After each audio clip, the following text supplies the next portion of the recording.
नमस्कार, मैं डॉक्टर सरिता चौधरी आज आप सभी का इस वीडियो लेक्चर में स्वागत करती हूँ। प्रिय विद्यार्थियों, जैसा कि हम सभी को विदित है कि पिछले वीडियो लेक्चर में हमने कॉन्सेप्ट ऑफ नॉलेज और उसके डिविजन्स पर चर्चा की थी, ज्ञान के भाग के ऊपर चर्चा की थी। तो आज उसी क्रम में हम थियरीज ऑफ नॉलेज के ऊपर चर्चा करेंगे, ज्ञान के सिद्धांतों के बारे में चर्चा करेंगे। तो चलिए शुरू करते हैं। सबसे पहला जो ज्ञान का सिद्धांत है उसका नाम है द रिवेलेशन थ्योरी। ठीक है, द रिवेलेशन थ्योरी के अनुसार सत्य वह है जो अथॉरिटी द्वारा कही गई बातों के साथ तालमेल में होता है। अथॉरिटी का अर्थ यहाँ पर क्या है? एग्जाम्पल के तौर पर यदि हम देखें, जो हमारे रिलीजियस थॉट जो होते हैं, जो रिलीजियस नॉलेज जो होती है, वह इस प्रकार की ज्ञान की श्रेणी के अंतर्गत आती है ना। जो हमारी धार्मिक पुस्तकों में या हमारे धर्म के अनुसार जो सारी बातें होती है उसे हम सत्य मानते हैं ना। तो इसी तरह से हम ये स्वीकार कर सकते हैं कि रिलीजियस नॉलेज या रिलीजियस थॉट हमारे लिए सत्य के समान है। अब यदि हम ये देखें तो ये जो अथॉरिटेटिव नॉलेज है या ये जो एक आप्त वचन की जो महत्ता है, इसे धर्म के अलावा भी कई प्रकार से इतिहास में स्वीकार किया गया है। कैसे? यदि हम बात करें प्राचीन काल की, तो अरस्तु के समय में अरस्तु द्वारा कहे गए कथनों को ज्ञान की एक अनिवार्य शर्त के रूप में समझा जाता था। कहने का अर्थ यह है कि अरस्तु ने जो बात कही, यदि आप उसी को मान रहे हैं तो आप सही राह पर हैं। कहने का मतलब है वो जो बातें हैं वो सारी बातें कैसी हैं? सही ज्ञान है, सही सत्य है ना, वो वैलिड हैं और अथॉरिटेटिव हैं और रिलायबल हैं। इसके अतिरिक्त यदि हम देखें तो गैलीलियो के समय में कुछ स्कॉलर्स ने टेलीस्कोप का यूज़ करने से मना कर दिया था। वो इसलिए कर दिया था क्योंकि उस समय में अरस्तु ने टेलीस्कोप का यूज करने के लिए लोगों को प्रतिबंधित किया हुआ था। उसने कहा था कि टेलीस्कोप का यूज हमें नहीं करना है। तो यहाँ पर हम इस तरह से थोड़ा सा कोरिलेट कर सकते हैं कि प्राचीन काल में भी किस प्रकार से जो अथॉरिटेटिव नॉलेज है या जो द रिवेलेशन थ्योरी है, इसने इस प्रकार के ज्ञान ने अपनी महत्ता को स्थापित किया हुआ था। तो ये रही हमारी पहली थियरी। अब हम बात करते हैं दूसरी थियरी के ऊपर। दूसरी थियरी का नाम है द प्रेजेंटेटिव थ्योरी। प्रेजेंटेटिव थ्योरी के अनुसार सत्य और वास्तविकता वह है जिसे डायरेक्टली, है ना, डायरेक्टली मतलब बिल्कुल सामने और बिना किसी परिवर्तन के जाना जा सके। अर्थात हम कौन सी तरफ इशारा कर रहे हैं? परसेप्शन द्वारा प्राप्त किया गया ज्ञान ही सत्य और वास्तविक ज्ञान है। जो यथार्थवादी हैं वे इस थियरी के समर्थक हैं, क्योंकि जो हमारी थियरी का नाम है वो क्या है? The presentative theory. इसका मतलब जो प्रस्तुत है, जो हम सेंसरी परसेप्शन द्वारा परसीव करते हैं, वही यथार्थ और वास्तविक ज्ञान है। हालांकि इस थ्योरी में एक प्रॉब्लम आती है, एक समस्या आती है कि इसमें यह बताया जाता है कि जब हम अपने सेंसरी ऑर्गन्स द्वारा किसी ऑब्जेक्ट को, किसी वस्तु को परसीव करते हैं, तो वहां पर परसेप्चुअल एरर होने की संभावना हो जाती है ना। परसेप्चुअल एरर का मतलब यह है कि जब हम किसी वस्तु को परसीव करते हैं तो कभी कभी हम उस वस्तु को गलत रूप में परसीव कर लेते हैं। वह वस्तु वह नहीं होती, हम उसकी जगह किसी और को परसीव कर लेते हैं। फॉर एग्जाम्पल, जैसे एक कॉमन सा एग्जाम्पल ही है कि रस्सी को देखकर उसे सांप समझ लेना। लेकिन यहाँ पर इस थियोरी के जो समर्थक हैं वो ये कहते हैं कि परसेप्चुअल एरर तो होती हैं, लेकिन उन परसेप्चुअल एरर्स को यदि हम फर्दर ऑब्जर्वेशन करें तो उन्हें डिटेक्ट कर उन्हें क्लैरिफाई किया जा सकता है।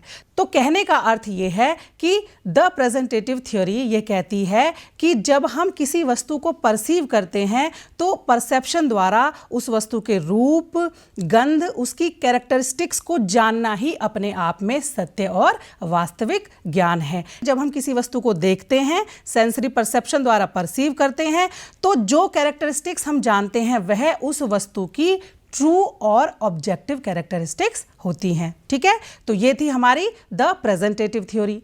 अब जो नेक्स्ट थ्योरी है उसका नाम है द रिप्रेजेंटेटिव थ्योरी। ओके, ये जो थ्योरी है हम इसको थोड़ा सा कोरिलेट करेंगे द प्रेजेंटेटिव थ्योरी के साथ में, तभी ये हमें अच्छे से समझ में आएगी। हालांकि कुछ जो सर्टेन रियलिस्ट हैं, जो कुछ यथार्थवादी हैं, वे इस रिप्रेजेंटेटिव थ्योरी का समर्थन करते हैं। अब ये क्या थ्योरी है? रिप्रेजेंटेटिव थ्योरी ये कहती है कि जब हम परसेप्शन द्वारा किसी वस्तु को परसीव करते हैं, है ना, परसीव जब करते हैं तो परसेप्शन द्वारा हम किसी भी ऑब्जेक्ट को, किसी भी वस्तु को बिल्कुल आइडेंटिकल फॉर्म में, है ना, हूबहू परसीव नहीं करते। रिप्रेजेंटेटिव थ्योरी ये कहती है ना। इसका अर्थ क्या है? अब हमें इसको प्रेजेंटेटिव थ्योरी से कंपेयर करना पड़ेगा, तब हमें ये समझ में आएगा। जैसे प्रेजेंटेटिव थ्योरी ये कहती है कि परसेप्शन द्वारा हम किसी वस्तु को बिल्कुल यथार्थ रूप में, बिल्कुल आइडेंटिकल फॉर्म में परसीव करते हैं। इसका अर्थ क्या है कि यदि हमने किसी वस्तु को देखा तो वह वस्तु हमारे माइंड में एंटर कर गई, वही तो कह रही है ना परसेप्शन थ्योरी। लेकिन जो रिप्रेजेंटेटिव थ्योरी है वो ये कहती है कि जब हम किसी वस्तु को देख रहे होते हैं, है ना, उसको परसीव कर रहे होते हैं, तो एक्चुअल में, वास्तविकता में हम उस वस्तु को परसीव नहीं कर रहे होते, हम उस वस्तु की इमेज को परसीव कर रहे होते हैं, है ना। यदि एग्जाम्पल के तौर पर देखें तो यदि हम एक कोई 50 फुट बड़ा पेड़ देख रहे हैं या किसी हाथी को देख रहे हैं, तो प्रेजेंटेटिव थ्योरी तो ये कहती है कि आइडेंटिकल फॉर्म में हम उसे परसीव करते हैं, माइंड में वो आइडेंटिकल फॉर्म में हमारे अंदर चला जाता है। लेकिन रिप्रेजेंटेटिव थ्योरी ये कहती है कि नहीं, वो जो ऑब्जेक्ट है, वो जो हाथी है या वह जो ट्री है, वह जो पेड़ है, उसकी इमेज हमारे माइंड में आती है। मतलब इमेज को हम अपने माइंड द्वारा परसीव करते हैं। इसका अर्थ ये है कि जो हाथी या पेड़ है वो कभी भी अपनी इमेज के आइडेंटिकल नहीं होता, है ना। अब यदि हम इसको देखें तो ये क्या कहते हैं? ये कहते हैं कि मान लीजिए हमारे माइंड में क्या है, ब्रेन है, हमने किसी चीज़ को परसीव किया तो हम उसे इमेज रूप में परसीव करते हैं, ना कि यथार्थ में उस व्यक्ति को, उस वस्तु को या जो भी हम देख रहे हैं उसे हम यथार्थ रूप में परसीव अंदर नहीं करते। ये कहते हैं यदि ऐसा होता, यदि प्रेजेंटेटिव थ्योरी को एक्सेप्ट किया जाए तो वो तो कहती है कि हम यथार्थ रूप में, एक्चुअल फॉर्म में उसको परसीव करते हैं। तो इसका अर्थ ये है कि क्या हमारे माइंड में, हमारे ब्रेन में इतना स्पेस है कि जो हम इतनी बड़ी या विशाल वस्तु को अपने माइंड में अकोमोडेट कर सकें? तो ऐसा जो तर्क है द रिप्रेजेंटेटिव थ्योरी के द्वारा दिया जाता है। हालांकि जो रिप्रेजेंटेटिव रियलिस्ट हैं वो परसेप्शन और रियल ऑब्जेक्ट के बीच के अंतर की तो बात करते हैं, लेकिन साथ ही ये भी कहते हैं कि परसेप्शन द्वारा जब हम किसी वस्तु को परसीव करते हैं तो वह वस्तु एक्यूरेट फॉर्म में हमारे माइंड में परसीव होती है। यहाँ एक्यूरेसी का क्या अर्थ है? यहाँ एक्यूरेसी का अर्थ साइज से नहीं है। यहाँ एक्यूरेसी का अर्थ ये है कि जब हम किसी वस्तु को परसीव कर रहे होते हैं तो वस्तु के अंदर जो भी गुण विद्यमान होते हैं या जो भी उसके अंदर जो भी चित्रित रूप जो उसका होता है, वह सभी गुण जो हैं हमारी उस इमेज के अंदर होते हैं। अर्थात परसेप्शन द्वारा जो इमेज जो हम बनाते हैं अपने माइंड में, वह उस ट्रू ऑब्जेक्ट की एक रिलायबल रेप्लिका होती है ना, विश्वसनीय एक उसका चित्र हमारे माइंड में आता है। ठीक है, तो ये थी हमारी द रिप्रेजेंटेटिव थ्योरी। अब एक नई थ्योरी के बारे में बात करेंगे जिसका नाम है the coherence theory. Okay, the coherence theory ये कहती है कि एक स्टेटमेंट सत्य है, कोई स्टेटमेंट या कोई प्रपोजिशन सत्य है, ध्यान से सुनेंगे, यदि वह ऐसे अन्य स्टेटमेंट या अन्य प्रीपोजिशन जो ऑलरेडी सत्य हैं उसके साथ में वह कैसा हो, कंसिस्टेंसी में हो, उसके साथ वह तालमेल में हो, उसके साथ में वह कॉन्ग्रुएंट अवस्था में हो। अभी हम इसको देखेंगे तो कहीं ना कहीं हम इस बात को जान ले कि जो आइडियलिस्ट हैं, जो आदर्शवादी हैं, वे द कोहेरेंस थ्योरी के समर्थक हैं। भाई आदर्शवादी क्या कहते हैं? आदर्शवादी यही तो कहते हैं कि विचार से विचार उत्पन्न होता है, वो विचारों की सत्ता को स्वीकार करते हैं। तो वहाँ पर उसी से हम जो है उसका रेफरेंस लेकर के इसको समझने का प्रयास करेंगे। ये कह रहे हैं कि कोई स्टेटमेंट ट्रू है यदि वह ऐसे अन्य स्टेटमेंट जो ऑलरेडी ट्रू हैं उनके साथ में कैसा हो, कंसिस्टेंसी में है, उनके साथ वो संगम में हो, उनके साथ वह समानता में हो। ठीक है, इसके अंतर्गत ये जो हमारी द कोहेरेंस थ्योरी है, यह इस अवधारणा पर आधारित है, इस हाइपोथेसिस पर आधारित है कि ये जो हमारा पूरा यूनिवर्स है ये अपने आप में एक सिंगल यूनिफाइड और रैशनली कंसिस्टेंट ऑर्डर में अपने आप को एक्सप्रेस करता है। कौन? ये पूरा ब्रह्मांड। इसका अर्थ क्या है? सिंगल यूनिफाइड का अर्थ क्या है कि एक रूप में, मतलब एक ही है, इसको हम टुकड़ों में नहीं बांट सकते, है ना, एकल रूप में संगठित है। और दूसरा हम क्या कह रहे हैं कि रेशनली कंसिस्टेंट ऑर्डर में। कहने का अर्थ यह है कि जो कुछ भी इस यूनिवर्स में विद्यमान है, जो कुछ विचार इस यूनिवर्स के बारे में है, वो आपस में एक दूसरे से रेशनली कनेक्टेड है। द कोहेरेंस थ्योरी की एक अनिवार्य शर्त यह है कि सत्य के रूप में जिस स्टेटमेंट को एक्सेप्ट किया जा रहा है वह अन्य स्टेटमेंट के साथ में कॉन्ग्रुएंट अवस्था में होना चाहिए, मतलब उसका अदर स्टेटमेंट्स के साथ में लिंक होना चाहिए। द कोहेरेंस थ्योरी के अंतर्गत हम एक बात पर और चर्चा करेंगे। यहाँ पर कुछ सर्टेन आइडियलिस्ट का ये मानना है कि ये जो पूरा होल यूनिवर्स है ये एक लॉजिक का परफेक्ट फसाड है ना। लॉजिक का परफेक्ट फसाड का मतलब क्या है कि यहाँ पर पर्टिकुलर ट्रुथ्स मिलकर, पर्टिकुलर सत्य मिलकर आपस में एक कॉन्ग्रुएंट होल का निर्माण करते हैं। कहने का अर्थ यहाँ पर ये बताना चाह रहे हैं कि वर्ल्ड में सारी चीज़ें विजिबल हैं और वो जो सारे विजिबल सत्य हैं या विजिबल ट्रुथ जो हैं वो एक दूसरे के साथ में कैसे हैं? लॉजिकली कनेक्टेड हैं, लॉजिकली जो है इंटरलिंक्ड हैं और आपस में वो एक कॉन्ग्रुएंट होल बनाते हैं। आपस में संगतता दिखाते हुए वो एक एकात्मक इकाई का निर्माण करते हैं।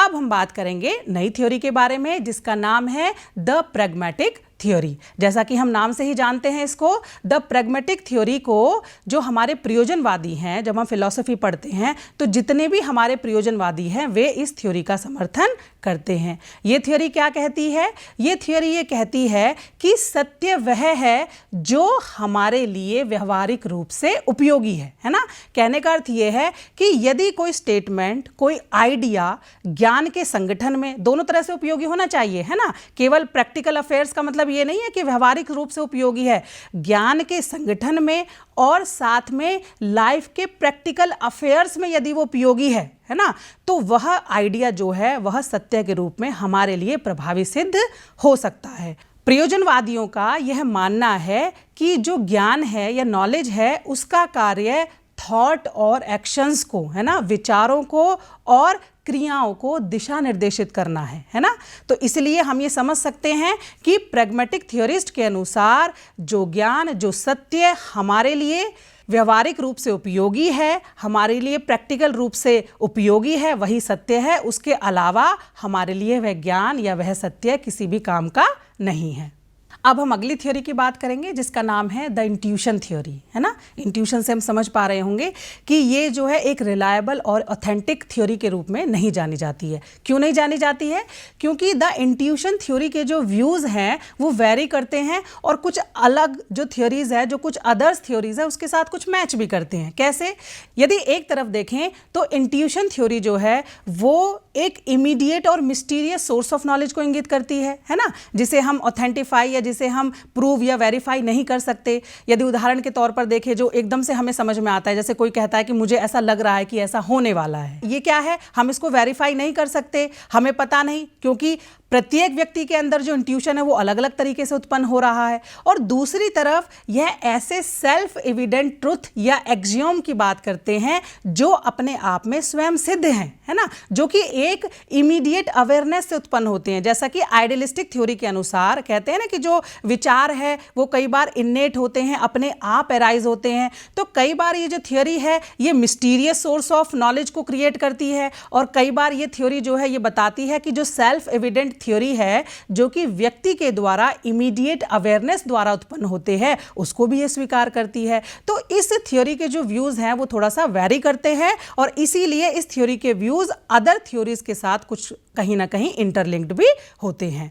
अब एक लास्ट थ्योरी के बारे में बात करेंगे जिसका नाम है the correspondence theory. The correspondence theory बहुत ही महत्वपूर्ण थ्योरी है, इसको समझना बहुत आवश्यक है। द कॉरस्पॉन्डेंस थ्योरी के अनुसार सत्य वह है जो रियलिटी से कॉरस्पॉन्ड करता है। कॉरस्पॉन्ड का अर्थ कुछ नहीं है, कॉरस्पॉन्ड का अर्थ है समानता, है ना। कहने का अर्थ यह है कि कोई सत्य यदि वह रियलिटी के साथ मैच करता है, कोई आइडिया, कोई स्टेटमेंट, कोई प्रपोजिशन, यदि वह आउटसाइड द माइंड मतलब वर्ल्ड में उपस्थित जो ऑब्जेक्ट हैं या जो सारी चीज़ें हम देख रहे हैं उसके साथ यदि वो कॉरस्पॉन्ड करता है तो वह विचार या वह प्रपोजिशन सत्य है। यदि वह सत्य या वह प्रपोजिशन आउटसाइड वर्ल्ड जो हम देख रहे हैं वहाँ पर विद्यमान वस्तु के साथ कॉरस्पॉन्ड नहीं करता है तो वह विचार या वह स्टेटमेंट या वह प्रोपोजिशन सत्य नहीं है। तो हम ये कह सकते हैं, यदि इसको थोड़ा सा डिफाइन करें, a statement is true if and only if, है ना। A statement is true if and only if the world it describes is real। एक स्टेटमेंट केवल और केवल उसी अवस्था में सत्य माना जाएगा यदि वह उस संसार में उपस्थित उस वस्तु को प्रदर्शित करता है जो वास्तव में रियल है। मतलब वह वस्तु उस संसार में विद्यमान होनी चाहिए। यदि कोई आइडिया ऐसा है, यदि कोई विचार ऐसा है जो हमारे वर्ल्ड में उपस्थित, हमारे यूनिवर्स में उपस्थित ऑब्जेक्ट के साथ मैच नहीं करता है, मतलब जो हमने बोला, भी उदाहरण के साथ हम इसको देखेंगे कि जो हमने विचार के बारे में बात करी, यदि वह विचार एग्जैक्ट फॉर्म में इस संसार में, इस यूनिवर्स में उपस्थित नहीं है तो वह उसे सत्य नहीं माना जाएगा। जैसे फॉर एग्जाम्पल यदि हम बात करें, द स्नो इज वाइट, है ना। स्नो इज वाइट क्या है? ये एक स्टेटमेंट है, ये एक प्रोपोजिशन है। और यदि हम बाहर ऑब्जेक्ट की बात करें, यदि बाहर हमारे सामने एक स्नो रखी है, बर्फ रखी है, तो यहां हम ये कह सकते हैं कि जब द स्नो इज वाइट, क्योंकि बाहर हमारे सामने बर्फ है, उसका रंग भी सफेद है, तो हम ये जान सकते हैं कि यह बात या यह स्टेटमेंट या यह प्रोपोजिशन सत्य है, क्योंकि यह स्टेटमेंट या यह प्रोपोजिशन संसार में हमारे सामने जो रखी हुई कोई वस्तु है उस रियलिटी के साथ ये स्टेटमेंट तालमेल में है। हम इसको थोड़ा सा कोरिलेट कर पा रहे होंगे, किसके साथ में? द कोहेरेंस थ्योरी के साथ में। लेकिन हमें इसके साथ में कंफ्यूजन क्रिएट नहीं करनी है। मतलब हमें इस थ्योरी को, जो द कॉरस्पॉन्डेंस थ्योरी है, उसे हमें द कोहेरेंस थ्योरी के साथ में कंपेयर करके ये सोचना है कि इस थ्योरी में और जो द कोहेरेंस थ्योरी है इसमें क्या अंतर है। द कोहेरेंस थ्योरी जो थी वो विचारों से विचार की बात कर रही थी, है ना, कि विचारों की ही दुनिया है और जो सारे के सारे विचार होते हैं वो एक दूसरे के साथ लॉजिकली कनेक्ट होते हैं। यही तो बात थी कोहेरेंस थ्योरी में। लेकिन कॉरस्पॉन्डेंस थ्योरी क्या कहती है? हालांकि सर्टेन आइडियलिस्ट हैं वो इस थ्योरी का समर्थन करते हैं। यहां पर ये थ्योरी ये कहती है कि विचार केवल वही सत्य है जो बाहर एक्सटर्नल वर्ल्ड में, यदि वह विचार कॉन्क्रीट फॉर्म में मौजूद है। यदि वह कॉन्क्रीट फॉर्म में मौजूद नहीं है, वह विचार जो आपने माइंड में राइज किया है, तो वह सत्य नहीं है। इसी तरह की बातों को लेकर इसमें कुछ प्रॉब्लम्स भी आई। कुछ एपिस्टेमोलॉजिस्ट ने ये प्रॉब्लम जताई कि भाई हम कैसे एक मेंटल ऑब्जेक्ट और एक रियल ऑब्जेक्ट का कंपेयर कर सकते हैं। कैसे? क्योंकि ये दोनों तो विभिन्न डिफरेंट रियल्म से ताल्लुकात रखते हैं, दोनों की तो जो नेचर है वो डिफरेंट है। कैसे नेचर डिफरेंट है? एक तरफ हम मेंटल ऑब्जेक्ट की बात कर रहे हैं, वो मेंटल ऑब्जेक्ट क्या है? वो मेंटल ऑब्जेक्ट है statement, proposition. The snow is white, ये क्या है? ये स्टेटमेंट है। ये स्टेटमेंट किससे बना हुआ है? यह स्टेटमेंट शब्दों से मिलकर बना हुआ है। लेकिन जिसके साथ हम इसको कंपेयर कर रहे हैं या जिसके साथ हम इसको कॉरस्पॉन्ड करने की कोशिश कर रहे हैं, वह क्या है? वह बाहर है ऑब्जेक्ट। और वह ऑब्जेक्ट किसका बना हुआ है? वह कॉन्क्रीट है और उस ऑब्जेक्ट के अंदर अपने कुछ विशेषताएं हैं, वह मौजूद हैं। तो जो अदर एपिस्टेमोलॉजिस्ट थे उन्होंने ये सवाल उठाया कि क्या वाकई में हम एक मेंटल ऑब्जेक्ट और एक रियल ऑब्जेक्ट, क्या उसके बीच में कॉरस्पॉन्डेंस देख सकते हैं? क्यों? क्योंकि एक तो ऑब्जेक्ट है, मतलब फैक्ट है, ट्रू है, और एक क्या है? एक हमारा आइडिया है, एक हमारा विचार है। वह विचार किससे बना हुआ है? वह विचार शब्दों से मिलकर बना हुआ है। तो ये कैसा कॉरस्पॉन्डेंस है? हम किन दो डिफरेंट चीज़ों के बारे में हम मैच करने की कोशिश कर रहे हैं। तो इस प्रकार से जो है ये द कॉरस्पॉन्डेंस थ्योरी के बारे में हमने चर्चा करी। तो आज हमने थ्योरीज ऑफ ट्रुथ के अंतर्गत हमने निम्नलिखित 7 थ्योरीज के बारे में चर्चा करी। आगे के वीडियो लेक्चर में हम कुछ नए प्रकरण के बारे में चर्चा करेंगे। बहुत बहुत धन्यवाद।